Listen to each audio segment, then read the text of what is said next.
वाहिगुरु जी का खालसा वाहिगुरु जी की फतेह।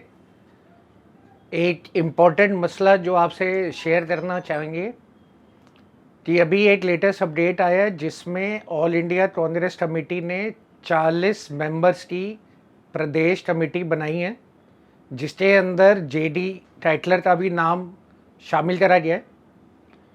जो जेडी टाइटलर हैं ये वो हैं जिनको एंटी सिख दंगों के अंदर शुरू से जोड़ा गया है। ये वो शख्स हैं जिनके नानावटी कमीशन की रिकमेंडेशन के ऊपर 2005 में इनको कांग्रेस पार्टी में इस्तीफ़ा देना पड़ा था। केएल भगत, सज्जन कुमार के साथ ये तीसरे अहम जिम्मेदार ठहराए गए थे जिन्होंने 1984 दिल्ली के जेनोसाइड ऑफ सिख्स के अंदर सबसे आगे बढ़ चढ़ के अपना कंट्रीब्यूशन किया था। साथ में 31 अक्टूबर 2022 को दिल्ली प्रेस क्लब के अंदर प्रेस कॉन्फ्रेंस हुई, जहां पे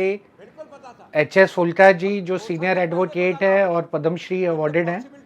जिन्होंने ये चौंका देने वाली रेवलेशन करी कि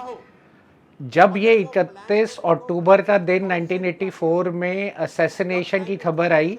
और उसके बाद जो अगले 3 दिन दिल्ली के अंदर हुआ, ये सब पहले से ही प्री प्लान था, ना कि ये एक इमीडिएट रिएक्शन था लोगों का इंदिरा गांधी की असैसिनेशन का। तो जो अहम चीज़ें निकल के आई वो निकल के आई कि जब सुबह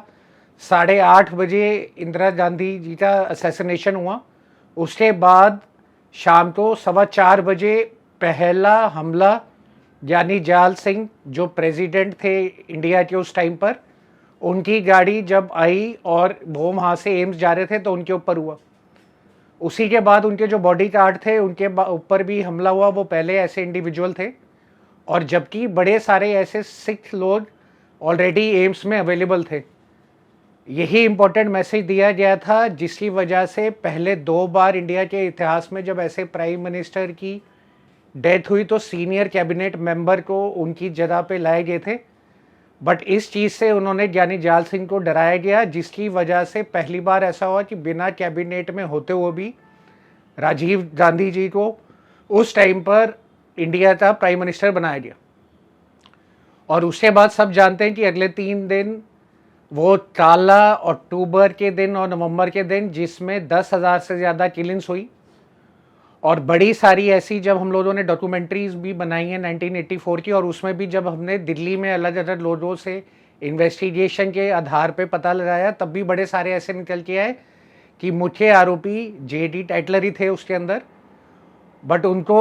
सस्पेंड करने के अलावा और कुछ नहीं करा गया। तो सवाल ये है कि ये जो अब इतना अहम मुद्दा है और अब दिल्ली एमसीडी इलेक्शन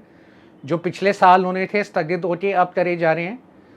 तो इसके ऊपर जेडी टाइटलर को दोबारा शामिल करने से क्या मैसेज दिया जा रहा है। दूसरा, इतने सालों तक जिनको शील्ड करते रहे, तो क्या जो उन्होंने 1984 के अंदर अपनी पार्टी की वफादारी दिखाते हुए सबसे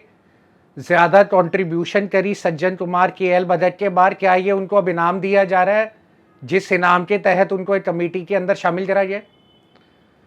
तो हम लोग देश और विदेश में संगत को ये बताना चाहेंगे कि इस तरीके की जो डेवलपमेंट है इसको सारी सिख कम्युनिटी पूरे देश में और विदेश में खंडित करती है। और इससे ये भी पता चलता है कि आज अगर सिखों को इतना ज़्यादा जेनोसाइड करने के बाद और कांग्रेस के प्रति अगर उनके मन में ऐसी बात होती और कोई पछतावा होता, तो वो दोबारा उन जख्मों पे नमक छिड़कने के लिए इस अहम टाइम पर दिल्ली के अंदर दोबारा से जगदीश टाइटलर को पार्टी की प्रदेश कमेटी के अंदर नहीं लाते। तो इससे साफ मंसूबे जाहिर होते हैं कि अवार्ड करने के बाद, बचाने के बाद, अब दोबारा उनको अपने इस उम्र के पड़ाव पे दोबारा से लीडरशिप में और कोर कमेटी में लाके दोबारा से स्टैंड करने का एक मौका दिया जा रहा है, जो कि आने वाले टाइम के लिए बिल्कुल ही गलत है। और जो फुल्का जी ने ऑनरेबल प्राइम मिनिस्टर को अपनी चिट्ठी लिखी है जिसके अंदर उन्होंने ट्रुथ कमीशन की अपील करी है कि 38 साल हो गए हैं, बहुत सारे ऐसे दस्तावेज, ऐसी इन्वेस्टिगेशन रिपोर्ट्स हैं, बड़े सारे ऐसे ट्रायल्स हैं जिसको पब्लिक डोमेन में लाना चाहिए, जिससे ये पता चलेगा कि वो 31 अक्टूबर सुबह 8:30 बजे के बाद कोई भी ऐसे जेनोसाइड वाली किलिंग्स नहीं हुई, बल्कि पूरे प्लान्ड वे से पहले से ही अपने जीते जी या अपनी नॉलेज में इंदिरा गांधी जी के तहत ये प्लान बनाया गया कि अगर ऐसा असैसिनेशन होता है तो किसी भी सिख को छोड़ेंगे नहीं, और खून का बदला खून जो पूरे ऑल इंडिया रेडियो पे और दिखाया गया, उसको इन्हीं लोगों ने, के.एल. भगत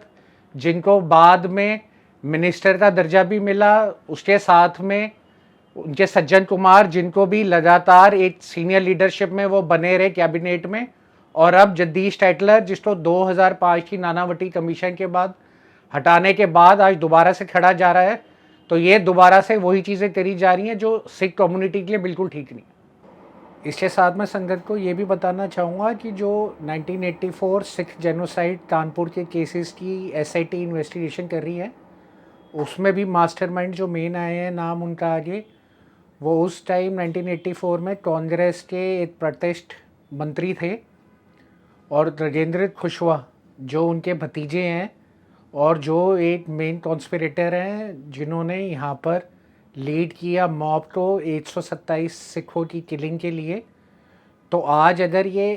री इंस्टेट वाला एग्ज़ाम्पल सामने सेट करा जाता है जीडी टाइटलर का, तो उसी तरफ कानपुर के ऊपर इसका बड़ा नेगेटिव इम्पैक्ट पड़ेगा कि जो ऐसे मेन मास्टरमाइंड थे और जिन्होंने एग्जीक्यूशन करी,